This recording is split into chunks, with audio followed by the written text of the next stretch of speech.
सोचिए एक स्टूडेंट सालों तक प्रिपरेशन करता है, एग्जाम देता है और उसके बाद उसे लगता है कि रिक्रूटमेंट प्रोसेस में ही कुछ गड़बड़ हो गई। फिर वही स्टूडेंट्स सड़कों पर आते हैं, गवर्नमेंट से जवाब मांगते हैं और देखते ही देखते एक state level protest national discussion का टॉपिक बन जाता है। झारखंड में अभी कुछ ऐसा ही हो रहा है। लेकिन सवाल सिर्फ ये नहीं है कि स्टूडेंट्स प्रोटेस्ट क्यों कर रहे हैं, सवाल ये भी है स्टूडेंट्स की डिमांड्स क्या है, गवर्नमेंट का स्टैंड क्या है और 10 अगस्त को रांची में सिचुएशन इतनी टेंस कैसे हुई। आज बिना किसी पार्टी का साइड लिए सिंपल लैंग्वेज में समझते हैं झारखंड प्रोटेस्ट की पूरी स्टोरी। प्रोटेस्ट की शुरुआत कहां से हुई, इस पूरे मैटर की मेन वजह है गवर्नमेंट रिक्रूटमेंट एग्जामिनेशंस को लेकर स्टूडेंट्स और जॉब एस्पिरेंट्स की complaints. Jharkhand public service commission यानी जेपीएससी और झारखंड स्टाफ सिलेक्शन कमीशन यानी जेएसएससी के एग्जाम्स को लेकर कैंडिडेट्स ने इरेगुलरिटीज और ट्रांसपेरेंसी पर सवाल उठाए हैं। प्रोटेस्टर्स का कहना है कि रिक्रूटमेंट एग्जाम्स में at least paper leak, unfair practices और प्रोसेस से जुड़ी प्रॉब्लम्स की प्रॉपर इन्वेस्टिगेशन होनी चाहिए।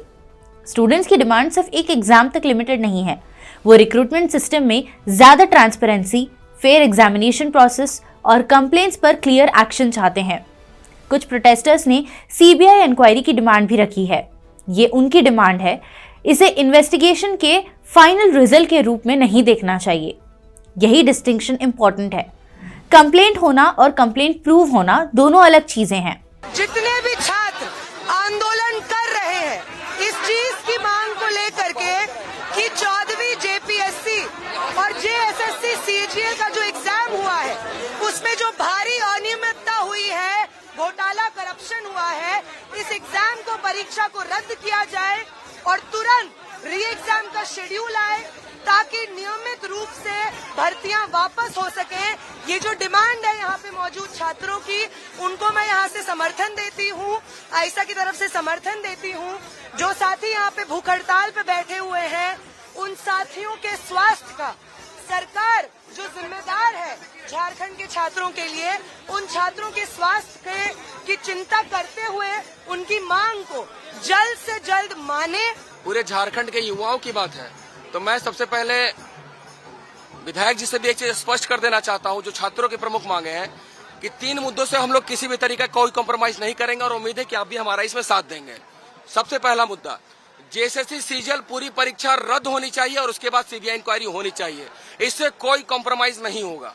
दूसरा, 14वीं जेपीएससी का मांग जो टीडीपीएल करवाया है, साथ ही साथ 14वीं, उसमें तो स्पष्ट प्रमाण है, उन सारी परीक्षाओं को रद्द करके और उसकी भी तत्काल सीबीआई जांच। तीसरा, हम लोग का रिफॉर्म पे बात करें क्योंकि रद्द हमेशा परीक्षा होता आया है, ये पहले भी रद्द होता आया है, लेकिन रिफॉर्म की बात कोई नहीं करता। हम लोग इस बार रिफॉर्म पे भी आगे बढ़ रहे हैं कि ये समस्याएं आगे हावी न हो। अब थोड़ा पीछे चलते हैं। जुलाई के एंड से झारखंड में स्टूडेंट्स के प्रोटेस्ट ग्रेजुअली विजिबल होने लगे। जेपीएससी एग्जामिनेशन को लेकर पॉलिटिकल लेवल पर भी इश्यू उठाया गया।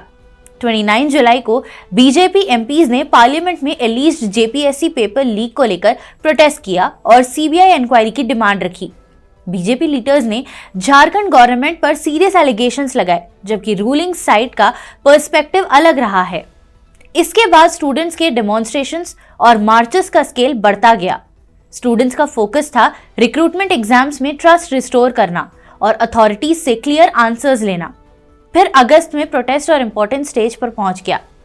10 अगस्त को स्टूडेंट्स ने रांची में झारखंड असेंबली की तरफ मार्च किया। रिपोर्ट्स के मुताबिक प्रोटेस्टर्स ने बैरिकेड्स क्रॉस करने की कोशिश की और पुलिस ने क्राउड को कंट्रोल करने के लिए फोर्स, वाटर कैनन और टीयर गैस का यूज किया। इसके बाद सिचुएशन और ज्यादा टेंस हो गई। यहाँ सबसे इंपॉर्टेंट बात है, एक ही इंसिडेंट को सिर्फ एक साइड से देखना इनकम्प्लीट पिक्चर दे सकता है। प्रोटेस्टर्स का पर्सपेक्टिव है कि वो अपने करियर और रिक्रूटमेंट सिस्टम की फेयरनेस को लेकर असेंबली तक अपनी आवाज पहुंचाना चाहते थे। उनका कहना है कि जब रिपीटेडली क्वेश्चंस रेज हो रहे हैं तो गवर्नमेंट को क्लियर इन्वेस्टिगेशन और अकाउंटेबिलिटी देनी चाहिए। दूसरी तरफ एडमिनिस्ट्रेशन का चैलेंज भी समझना जरूरी है। असेंबली एक हाई सिक्योरिटी एरिया है। लार्ज क्राउड अगर बैरिकेड्स के आगे बढ़ने लगे तो पुलिस के लिए क्राउड मैनेजमेंट एक मेजर रिस्पॉन्सिबिलिटी बन जाती है। पुलिस एक्शन को लेकर प्रोटेस्टर्स और ऑपोजिशन ने क्रिटिसिज्म किया। बीजेपी ने 11 अगस्त को झारखंड बंद का कॉल भी दिया, रिपोर्टेडली पुलिस एक्शन के प्रोटेस्ट में। तो यहाँ दोनों साइड्स को समझना जरूरी है। स्टूडेंट्स का राइट है कि वो अपनी डिमांड्स पीसफुली रेज करें और एडमिनिस्ट्रेशन की रिस्पॉन्सिबिलिटी है कि पब्लिक ऑर्डर और सिक्योरिटी मेंटेन करे। लेकिन जब प्रोटेस्ट और पुलिसिंग के बीच टेंशन बढ़ती है तब सबसे इंपॉर्टेंट चीज होती है डायलॉग और ट्रांसपेरेंसी। अब इसको सिर्फ झारखंड का पॉलिटिकल इश्यू समझने के बजाय एक स्टूडेंट के पॉइंट ऑफ व्यू से देखिए। गवर्नमेंट जॉब एग्जाम्स में थाउजेंड्स, कभी कभी लैक्स ऑफ कैंडिडेट्स compete करते हैं। एक कैंडिडेट के लिए एक एग्जाम सिर्फ एक पेपर नहीं होता, उसके पीछे मंथ्स और ईयर्स की प्रिपरेशन होती है, फैमिली का फाइनेंशियल सपोर्ट होता है, कोचिंग का एक्सपेंस होता है और सबसे इंपॉर्टेंट फ्यूचर के प्लान्स होते हैं। इसलिए अगर एग्जामिनेशन प्रोसेस पर डाउट क्रिएट होता है तो स्टूडेंट्स का ट्रस्ट भी अफेक्ट होता है। यही रीजन है कि रिक्रूटमेंट एग्जाम्स की ट्रांसपेरेंसी का इश्यू इमोशनली भी स्ट्रांग है। लेकिन इसका दूसरा साइड भी है। अगर किसी एलिगेशन को बिना प्रॉपर इन्वेस्टिगेशन के इमीडिएटली फाइनल ट्रूथ मान लिया जाए तो इंस्टीट्यूशंस पर ट्रस्ट भी डैमेज हो सकते हैं। इसीलिए बेस्ट सॉल्यूशन क्या है? इंडिपेंडेंट, ट्रांसपेरेंट और टाइम बाउंड इन्वेस्टिगेशन। जो कंप्लेंट जेन्युइन है उस पर एक्शन हो और जो एलिगेशन एविडेंस से सपोर्ट नहीं होता उसकी भी क्लैरिटी पब्लिक को दी जाए। झारखंड में अब असली टेस्ट सिर्फ प्रोटेस्टर्स का नहीं है, गवर्नमेंट और एडमिनिस्ट्रेशन का भी है। स्टूडेंट्स को क्लियर आंसर्स चाहिए, गवर्नमेंट को प्रोसेस पर ट्रस्ट रिस्टोर करना होगा, ऑपोजिशन को भी इश्यू को पॉलिटिकल पॉइंट स्कोरिंग से आगे लेकर कॉन्क्रीट सॉल्यूशंस की तरफ पुश करना होगा और प्रोटेस्टर्स के लिए भी पीसफुल प्रोटेस्ट का डिसिप्लिन मेंटेन करना इंपॉर्टेंट है, क्योंकि प्रोटेस्ट डेमोक्रेसी का इंपॉर्टेंट पार्ट है। लेकिन प्रोटेस्ट का स्ट्रॉन्ग फॉर्म तब होता है जब डिमांड्स क्लियर हो, फैक्ट स्ट्रॉन्ग हो और मूवमेंट पीसफुल रहे। इसी तरह गवर्नमेंट का स्ट्रॉन्गेस्ट रिस्पॉन्स भी सिर्फ सिक्योरिटी अरेंजमेंट्स नहीं बल्कि क्लियर कम्युनिकेशन, इन्वेस्टिगेशन और अकाउंटेबिलिटी होता है। तो झारखंड प्रोटेस्ट को अगर एक लाइन में समझना हो तो ये सिर्फ एक पॉलिटिकल फाइट नहीं है, ये स्टूडेंट्स के ट्रस्ट, रिक्रूटमेंट एग्जाम्स की ट्रांसपेरेंसी और गवर्नमेंट अकाउंटेबिलिटी का इश्यू है।